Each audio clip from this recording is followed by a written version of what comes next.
وبتبدأ قصتنا بأب اسمه كبير وهو رايح يجيب بنته جافيتا من المعهد، بس الحاج كبير بيتصدم لأن اتفاجئ إن بنته مش رايحة تتعلم، ده رايحة تحب وتصاحب. فبيتعصب على ابنه ضروف اللي قاعد جنبه وبيسمع أغاني، وهو بيقول له معلش بس يا فنان هزعجك لثواني، قول لي بسرعة مين الشاب ده. فقال له من المنظر اللي أنا شايفه ده استحالة دي تكون صداقة، بنتك شكلها خربها في المعهد يا كبير. ايوه بيندهوا باسمه، والمفاجاه كمان انها سابت الشاب ده وراحت تركب ورا واحد تاني الموتوسيكل. فقال لنفسه لا كده كتير على رجولتي، وقعد يزمر لها بالعربيه عشان تجيله. بس المفاجاه ان جافيتا ما خافتش ولا حاجه، وراحت لباباه وهي مبتسمه عادي خالص، وهي بتقول له ايه يا بابا الوش ده كله، فضحتني قدام زمايلي. فسالها مين الشاب اللي كان واقف معاكي، فقالت له يا ترى اللي كان بيحضني ولا اللي كان عايز يوصلني. بس المفاجاه برضه ان كبير ما ردش، ولكن ظروف هو اللي بيجيب ضلافها، وهو بيقول لها ايه قله الادب دي، هو ما فيش احترام بربع جنيه للحاج كبير.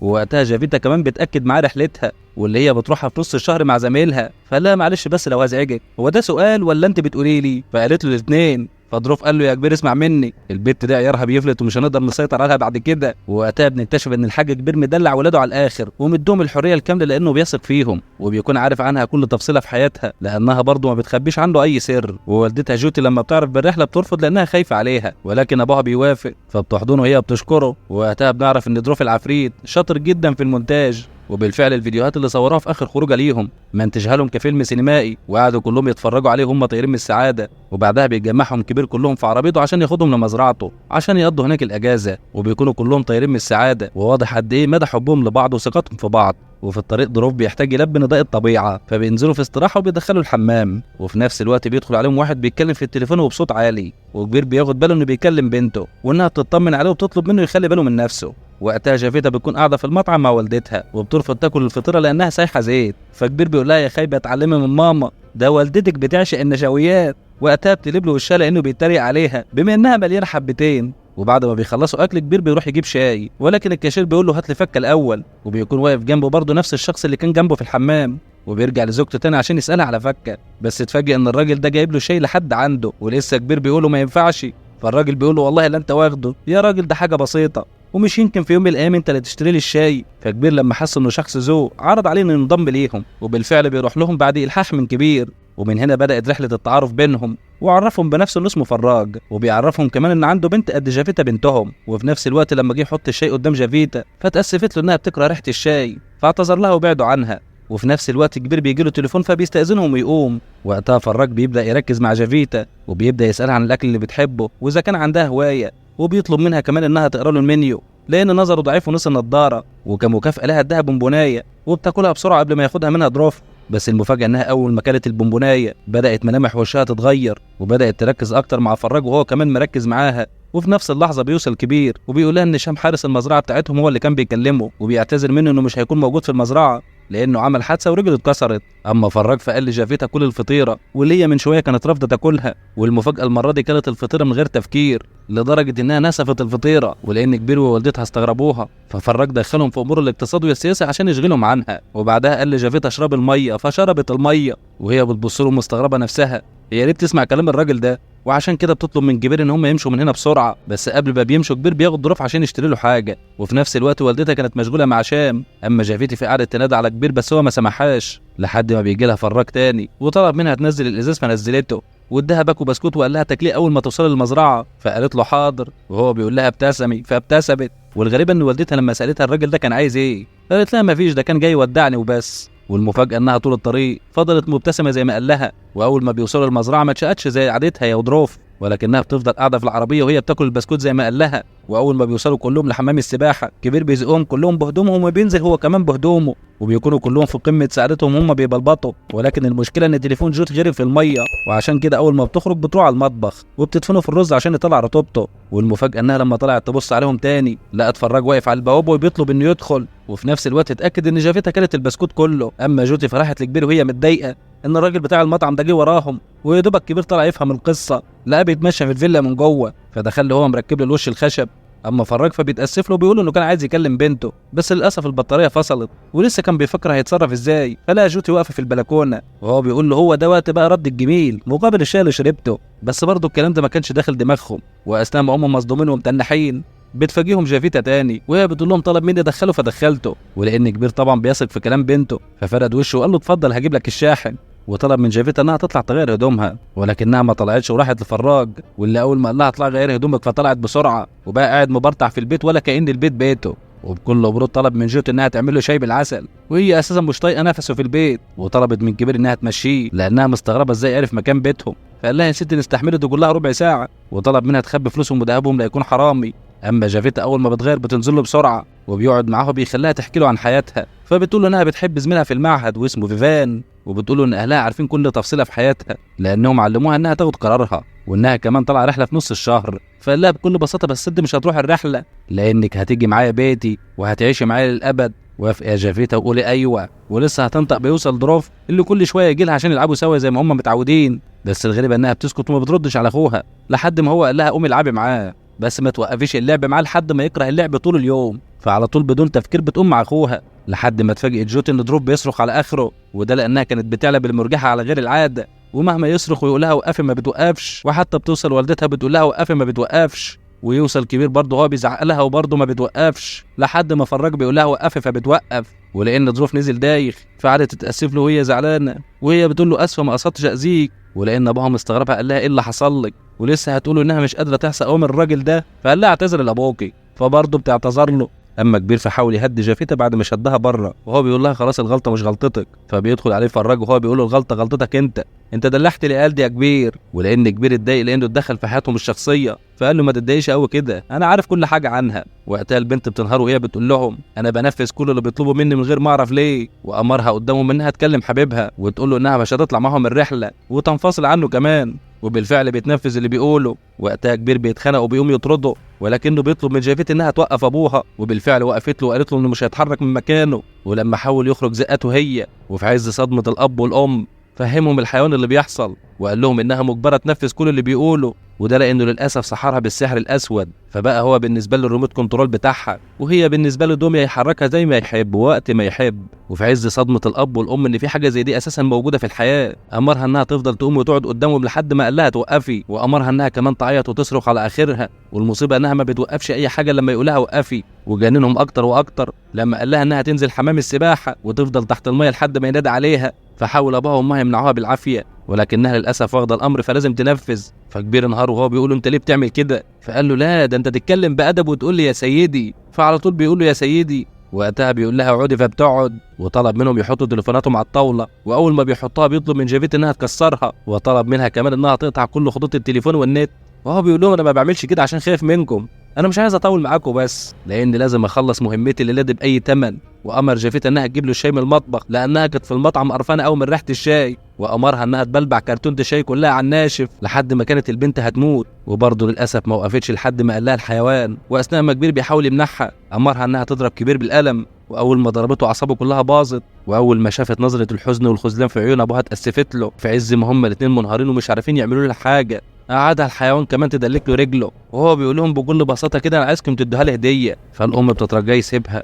اما جافيتا فبتعيط، فقال لها وريهم قد ايه انك مبسوطه، وهو بيقول لهم من الاخر كده انا لازم اخد بنتكم بس شرط يكون برضاكم، وخدوا راحتكم خالص وردوا عليا. ولكن كبير بيقول له هو متعصب استحاله ده يحصل، فقال له كبير بلاش تختبر صبري، ده انا اكتر حاجه بحبها منظر الدم. وفجاه الحيوان ده بيضرب جافيتا بالرجل في وشها، وقتها كبير نفد صبره ونزل ضرب فيه، فعلى طول بيأمر جافيتا انها تحطم راس اخوها، وبالفعل بتقدر تفلت من والدتها، وللاسف بتخبط راس اخوها بالضربزين، وللاسف بيقع على الارض غرقان في دمه. وفي نفس الوقت على البوابه بيوصل ضابط الشرطه وبيفضل يرن الجرس بس محدش بيطلع له، فبيدخلوا هم بنفسهم للبيت، والمفاجاه بنلاقي المكان مترتب ولا اكن في حاجه حصلت، وبيقول لهم الضابط انه بيرن الجرس بقاله ربع ساعه ومحدش معبره، فبيعتذر له كبير ان الاغاني كان صوتها عالي وما سمعوش، وعلى طول بيخبي الدم اللي في كمه، وهو بيقول للضابط عن الحيوان ده انه صديقه، فبيقول لهم الضابط ان جات لهم مكالمات لم يرد عليها على خط المساعده من خط جوتي، ولما رن تاني محدش رد عليهم، فقالت لهم انها ما تعرفش حاجه عن الموضوع ده، فرن لها على تليفونها، فقالت لهم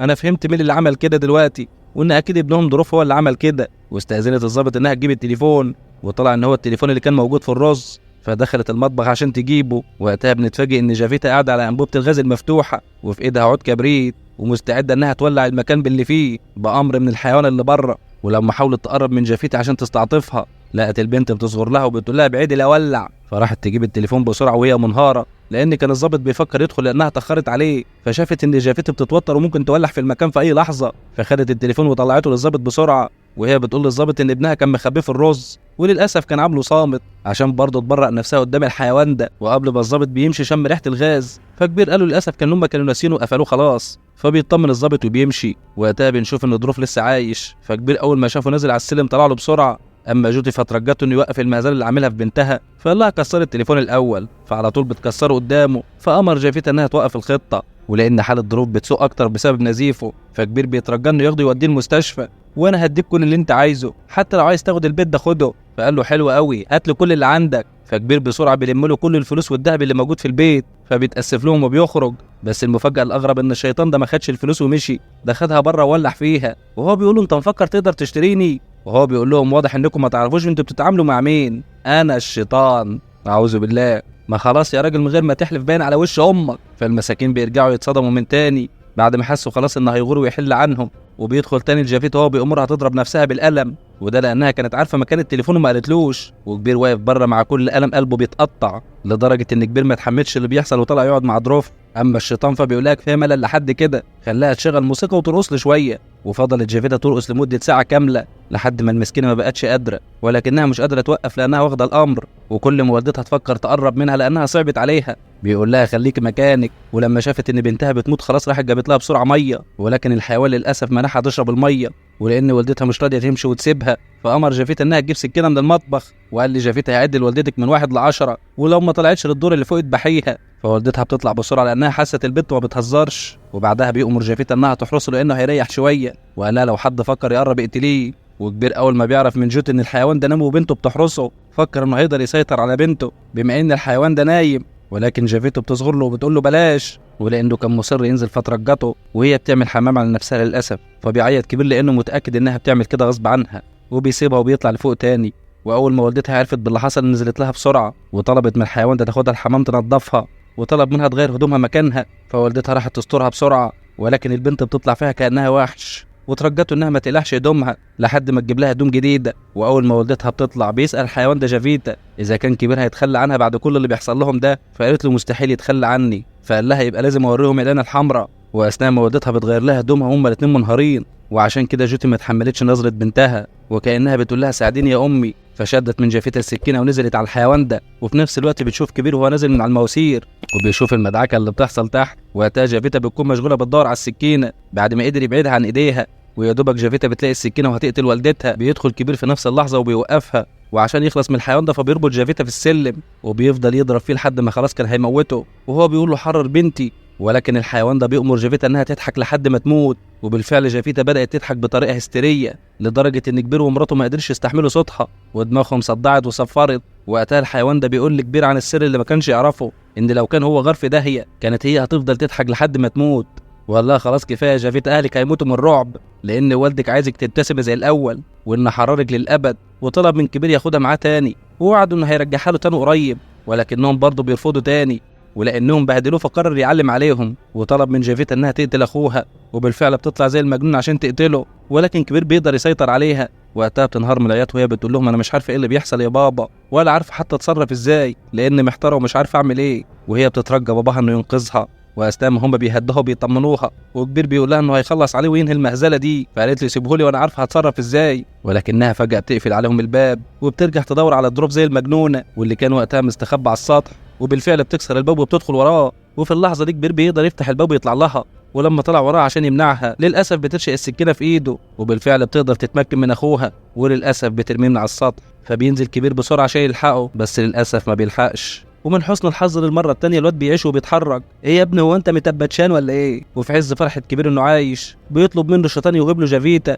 فقالوا له هما الاثنين في نفس واحد خدها، وده لان وجودها في وسطهم بقى خطر عليهم لانها للاسف ما بقتش بنتهم وبقت واحده تانيه مسلوبه الاراده. وبعد ما الشيطان بياخدها ويمشي جوتي بتاخد ظروف المستشفى عشان تعالجه، اما كبير لانه ما عندوش وقت يروح المستشفى وبيركب عجلته بسرعه وبيروح لشام حارس مزرعته اللي كان واخد اجازه، ولكن شام كان نايم ومقتول. فبيطلع تليفونه وبيفتحه ببصمته هو نايم، وبيفتح الGPS اللي بيتتبع مكان بنته، وده لانه اثناء ما نزل على المواسير اول حاجه بيعملها بياخد تليفونه وبيقدر يفتحه بكل سهوله، وده لانه كان لمح رمز الفتحه هو بيفتحه في المطعم لما كان بيوري له صوره بنته، ومن تليفونه قدر يبعت الموقع لشام وبعد ما بيعرف موقعهم بيركب مكنه شم وبيروح له. وقتها بنتفاجئ ان الشيطان ده مش اول واحده ياخدها من اهلها كانت جافيتا، لانه وقتها بنشوف واحده بتتمرجح وهو بيقول لها يخرب بيتك انت لسه بتتمرجحي، انزلي انزلي. وفجاه بنكتشف ان هما مش واحده ولا اتنين كمان، ده ليله كبيره قوي سعادتك. وبيجمعهم كلهم في مكان غريب وبيبدا يعمل طقوسه الاغرب وكانه الملك وكلهم عبيد عنده. وبعد ما بيجمعهم كلهم حوالين النار وبيأمرهم ان كل ما هيرمي دميه من الدمى السمراء